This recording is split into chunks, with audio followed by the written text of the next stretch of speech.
vamos iniciar o nosso evangelho, né? Um pouquinho mais tarde hoje, mas o que importa, né, é que a gente está fazendo. Suportemos. Tenha a paciência, a sua obra perfeita. Detente um minuto no torvelinho das preocupações costumeiras e repara que deves o próprio equilíbrio e paciência divina, a sustentar-nos em cada instante da vida através de 1000 modos. Muita gente, talvez, fitando na ternura do recém-nato, duvidasse da tua capacidade de sobreviver para a existência terrestre. Mas Deus teve paciência contigo e conferiu-te o devotamento materno que te ajudou a ativar as energias do próprio corpo. Entendidos de psicologia e te anotando a intempestividade infantil, provavelmente desconfiaram da tua possibilidade de alfabetização. Mas Deus teve paciência contigo e concedeu-te a heróica ternura de professores abnegados que te abriram novos horizontes no campo da educação.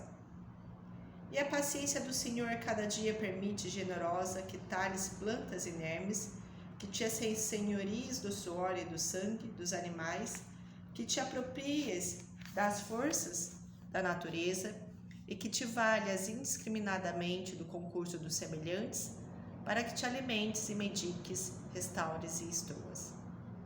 Lembra-te dessa paciência perfeita que te beneficia e cultiva a paciência para com os outros.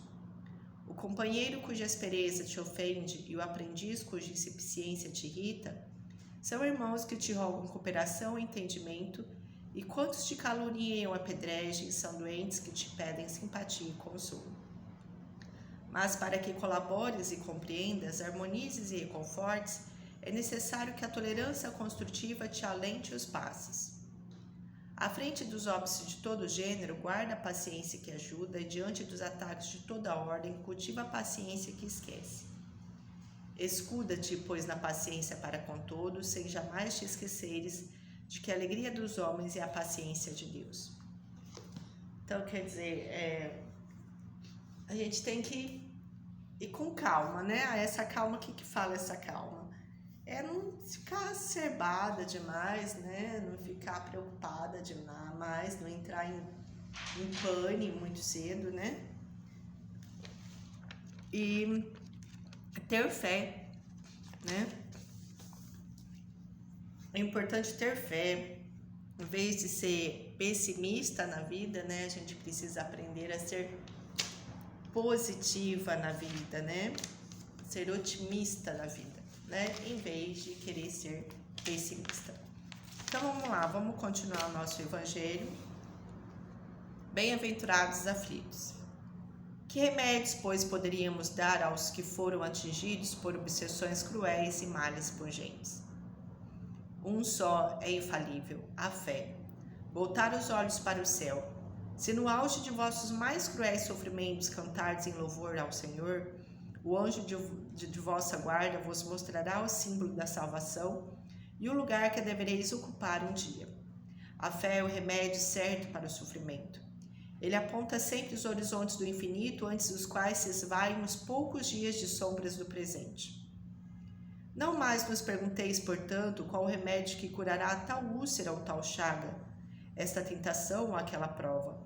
Lembrai-vos de que aquele que crê se fortalece com o remédio da fé, e aquele que duvida um segundo da sua eficácia é punido na mesma hora, porque sente imediatamente as angústias pungentes da aflição. Então aqui, né, quando a gente está aqui, todos vivendo, né, provas e expiações, as nossas missões, né, é necessário a gente ter fé e esperança, né, ser mais positiva do que pessimista, né, pensar mais nas coisas boas do que nas coisas ruins, atrair mais energia positiva do que negativa. Tudo isso faz muita diferença para nós, né? Faz grande diferença na nossa vida, né? Quantos pensamentos positivos você tem? Quantos pensamentos negativos você tem? Quantas vezes você se sente bem? Quantas vezes você se sente mal? E por que você se sente mal? Né? Quais são os reais motivos de você se sentir mal? Tem pessoas pior lá atrás? Você não deve ficar feliz porque tem pessoas pior lá atrás. mas entender que o seu não é ainda o pico, né? Existe picos, então se o seu não é o pico, significa que dá para superar, né? A gente consegue superar se não é o pico, né? E tudo, nada é eterno, né? As alegrias, assim, mesmo assim, momentâneas não são eternas, nem as atribulações. Existe o bem eterno, né? O bem eterno, ele não está dentro de coisas negativas, de tristeza, né? Esse é o bem eterno. Vamos dizer que tudo que é bom um dia se torna eterno e que tudo que é mal um dia vai passar, né? É mais ou menos assim. Por isso que fala que o bem prevalece sempre, né? Às vezes a pessoa fala, não vai prevalecer, porque tudo em minha volta é ruim, é negativo, a minha vida também não é lá aquelas coisas, e acha que não vai prevalecer. Porque às vezes até nessas reencarnações, se o negócio for assim, na próxima é diferente. Mas eu vou viver em cima da próxima. Não, você vai viver em cima dessa. E você só está dentro do reino que você cultiva por dentro. A gente faz o nosso mundo. Nós corremos atrás de onde nós queremos estar. Mas o ambiente que eu tô é esse. Mas você vai ficar nele se você quiser. Se você não quiser, você não vai ficar nele. Mas eu tenho medo lá na frente do que pode acontecer. Mas se você for viver de medo, você não devia nem estar nesse, porque você entende? Então quer dizer, a gente tem que pensar em coisas positivas, ter o pé no chão, ter a linha de raciocínio, né? Muito importante manter a nossa linha de raciocínio, mas entender que a gente vai estar sempre onde nós queremos estar. O Senhor pôs o seu selo em todos os que creem nele. Cristo vos disse que a fé transporta montanhas. Eu vos digo que aquele que sofre e que tiver fé como apoio será colocado sob sua proteção e não sofrerá mais. Os momentos mais dolorosos serão para ele como as primeiras notas de alegria da eternidade. Sua alma se desprenderá de tal maneira de seu corpo que, enquanto esse se torcer em convulsões, ela pairará nas regiões celestes, cantando com os anjos os hinos de reconhecimento e de glória ao Senhor. Felizes os que sofrem e choram, que suas almas se alegrem, porque serão atendidas por Deus. Aquele que suporta, né, na verdade, sofrimento, mas a gente não pode esquecer algo extremamente muito importante, que talvez não é alcançado, né, nesse patamar que a gente está. Se nós somos energia, nós conseguimos fazer tudo. Nós conseguimos produzir um câncer e nós conseguimos nos livrar dele. Mas aquela célula já degenerativa é aquela célula lá. Porque tudo é questão de energia. Mas a gente tem essa capacidade? Nós temos essa capacidade. Nós conseguimos? A gente não consegue.